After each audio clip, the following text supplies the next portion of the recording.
నమస్తే అన్న, అందరికీ నమస్కారం. జనసేన ఎమ్మెల్యే టీడీపీ పైన సంచలనమైన వ్యాఖ్యలు చేశారన్నమాట.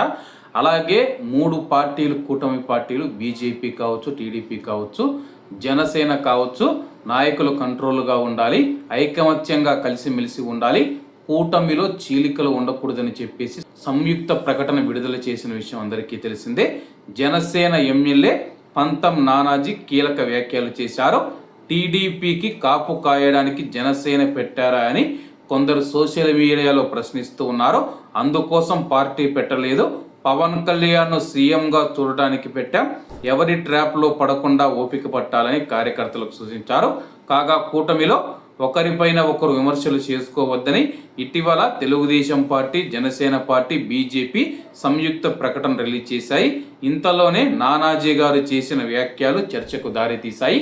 ప్రస్తుతం పైకి కలిసిగట్టుగానే ఉంటూ ఉన్న కూటమి లోపల ఇటువంటివి జరుగుతూ ఉన్నాయి. టీడీపీకి మేము కొమ్ము కాయడం లేదు, అలాగే కొద్దిగా పరిస్థితులు మారిన తర్వాత సీఎంగా పవన్ కళ్యాణ్ మేము చేసుకుంటామని చెప్పేసి ప్రస్తుతం కూటమిలో ఉన్నామని చెప్పేసి రకరకాలుగా అయితే మాట్లాడుతూ ఉన్నారు.